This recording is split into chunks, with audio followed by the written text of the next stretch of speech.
Assalamualaikum anak-anak, gimana kabarnya hari ini? Sudah siap untuk memulai belajarnya? Waalaikumsalam, siap Bu. Alhamdulillah. Baiklah, jadi ini pertemuan pertama kita ya untuk pembelajaran biologi dengan materi ruang lingkup biologi. Iya Bu. Baiklah, sebelum kita memulai pembelajaran, ada baiknya kita berdoa terlebih dahulu. Berdoa selesai.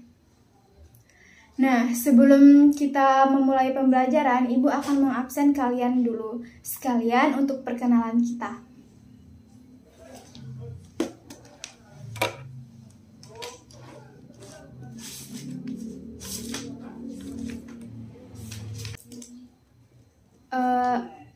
Alfania, Hadir Bu. Emirestia, Hadir. Iklima Friski Umami, Saya Bu. Laila Febrianti, Hadir Bu. Zahra, Hadir Bu. Dwi Nelly Astuti. Hadir Bu. Baiklah, sudah hadir semuanya ya. Nah, jadi di sini kita langsung saja memulai pembelajaran kita hari ini mengenai ruang lingkup biologi. Nah, kenapa sih kita harus mempelajari ruang lingkup biologi? Kenapa kita nggak langsung aja gitu mempelajari tentang hewan, tumbuhan? Kenapa harus di ruang lingkup biologi dulu? Ada yang tahu? Saya Bu. Ya, Dwi Nelly apa? Supaya kita tahu apa saja cangkupan dari materi dalam biologi itu Bu.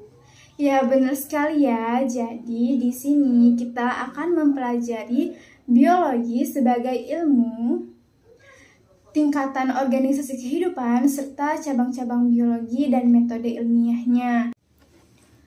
Nah, dalam kehidupan sehari-hari, sebenarnya kita itu sudah berhubungan dengan hal-hal yang berkaitan dengan biologi loh. Misalnya, setiap hari kita makan, kemudian makan itu masuk ke dalam pencernaan kita, dan dari situ itu akan memberikan kita energi untuk beraktivitas. Nah, terus misalnya ketika kita sakit, kemudian kita pergi ke dokter, dan dokter itu akan memeriksa fungsi organ kita, dan dokter akan memberikan obat. Nah, dari ilustrasi singkat kita tadi, ada yang bisa menyimpulkan apa itu sebenarnya biologi? Ada yang bisa? Saya Bu. Ya, silakan. Biologi itu adalah ilmu yang membahas mengenai makhluk hidup Bu. Ya, benar sekali. Nah, jadi biologi itu berasal dari bahasa Yunani, yaitu bios yang artinya hidup dan logos yang artinya ilmu. Jadi, biologi adalah ilmu yang mempelajari tentang makhluk hidup dengan menggali ilmu biologi lebih jauh. Pastinya nanti tuh kita akan mampu memahami makhluk hidup dan memanfaatkannya untuk kehidupan yang lebih baik. Nah, ada yang tahu ciri-ciri biologi? Belum Bu. Belum tahu ya? Nah, jadi biologi itu mempunyai ciri-ciri. Yang pertama, ciri-ciri biologi itu yaitu konkret, yang artinya objek yang dipelajari bersifat nyata. Kemudian logis. Nah, artinya ilmu biologi itu dapat diterima oleh nalar kita.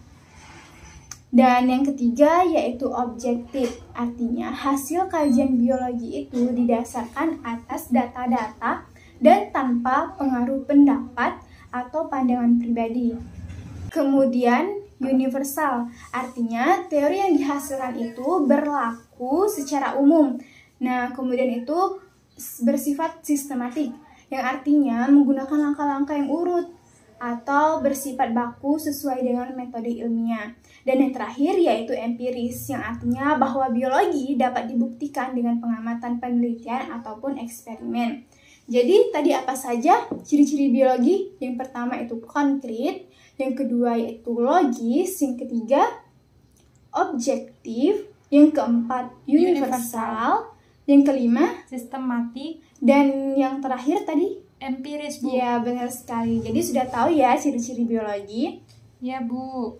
Nah, untuk materi yang Ibu jelaskan ini nanti kalian catat ya, karena di akhir pembelajaran ini Ibu akan mengadakan game untuk kalian yang berupa pertanyaan. Jadi kalian harus benar-benar memperhatikan ya. Baik Bu. Nah, oke, selanjutnya. Tadi setelah ciri-ciri biologi, ada juga tingkatan organisasi kehidupan objek biologi yang meliputi kehidupan dari berbagai tingkat struktur yang dimulai dari yang paling rendah hingga yang tertinggi. Ada yang tahu tingkatan organisasi kehidupan biologi? Saya, Bu. Ya? Yang pertama, yang paling rendah itu molekul, Ya. kemudian sel, jaringan, Ya. organ, Ya. sistem organ, Bu. Ya, benar sekali. Jadi, yang paling rendah itu yaitu molekul. Jadi, molekul itu tersusun atas atom-atom. Nah, contohnya yaitu molekul DNA dan molekul air. Nah, nantinya molekul ini akan membentuk suatu organel. Nah, sel ini merupakan unit terkecil struktural dan fungsional dari makhluk hidup. Nah, kemudian dari sel ini akan berkumpul dan melakukan fungsi tertentu yang disebut dengan jaringan. Kemudian, sekumpulan dari jaringan akan bekerja sama untuk melakukan fungsi tertentu dan akan membentuk organ. Nah, organ ini hanya ditemukan pada organisme multiseluler. Ada yang tahu di mana biasanya jaringan ini ditemukan? Saya, Bu. Ya, silakan. Lambung. Ya, benar ya, pada lambung. Nah, lambung kita itu tersusun dari berbagai jaringan. Misalnya ada jaringan epitel, jaringan otot, dan jaringan penyokong. Nah, kemudian organ-organ yang melakukan fungsi dan tugas itu saling berkaitan. Satu sama lain disebut dengan sistem organ.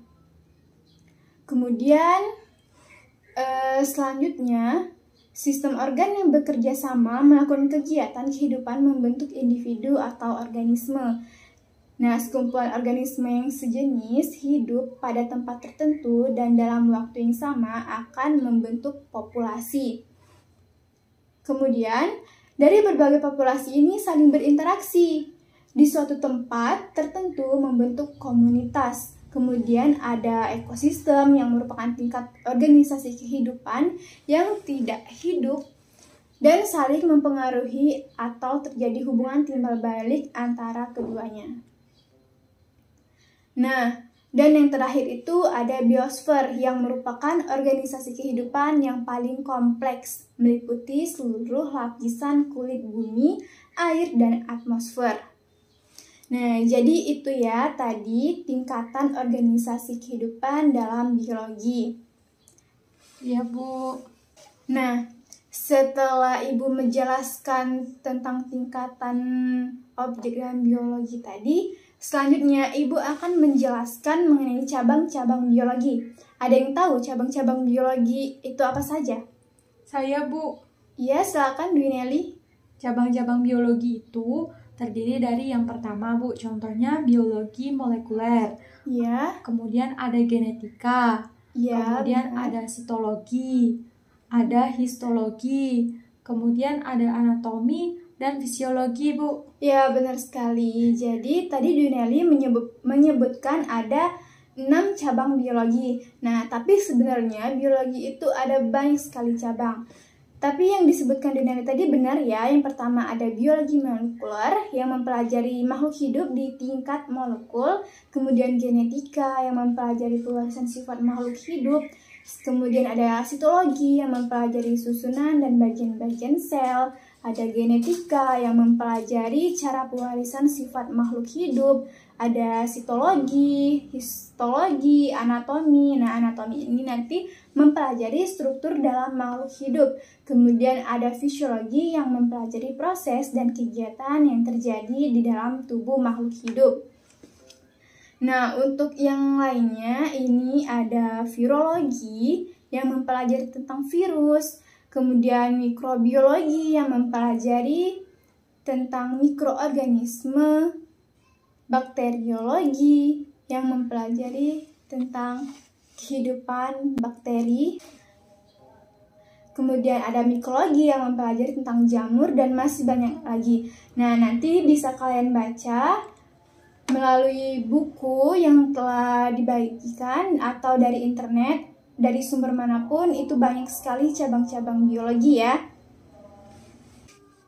Nah, setelah kalian mempelajari objek biologi serta cabang-cabang biologi, tentunya kalian tuh akan menyadari bahwa hampir semua kegiatan itu dipengaruhi oleh biologi. Dan setelah mendengar penjelasan dari Ibu tadi, ada yang ingin ditanyakan? Ada yang ingin ditanyakan? Oke, tidak ada ya. Berarti semuanya sudah jelas. Nah, sebelum pembelajaran ini berakhir, Ibu ada game untuk kalian.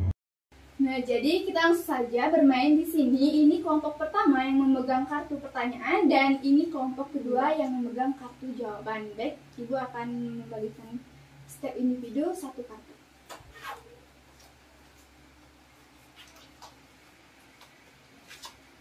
Untuk kartu pertanyaan, silakan kalian cari jawaban di kelompok yang memegang kartu.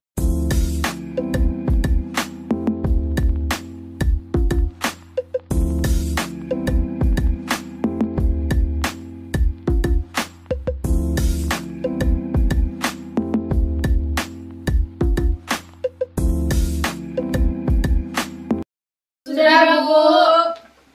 Oke, baiklah. Jadi tadi siapa yang pertama kali menemukan jawabannya? Saya, Bu. Oke, untuk pasangan ini dulu ya. Coba kalian sebutkan pertanyaan dan jawabannya. Pertanyaannya yaitu ilmu biologi yang mempelajari tentang tumbuhan adalah. Jawabannya botani, Bu. Gimana? Apakah benar jawabannya? Benar. Ya, benar ya. Hitungan. Untuk kelompok kedua, Pertanyaannya, tingkatan ruang lingkup biologi terkecil adalah? Jawabannya adalah molekul, Bu. ya benar. Jadi setiap kelompok telah mendapatkan poin. Baik, jadi dari permainan ini telah kita lihat berarti kalian sudah memahami tentang materi yang sudah Ibu jelaskan tadi mengenai ruang lingkup biologi, cabang-cabang biologi, pengertian biologi, serta tingkatan dari biologi. Untuk minggu depan kita akan mempelajari tentang metode ilmiah. Baiklah, untuk sekarang kita tutup dulu pelajaran kita. Ibu akhiri. Wassalamualaikum warahmatullahi wabarakatuh. Waalaikumsalam warahmatullahi wabarakatuh.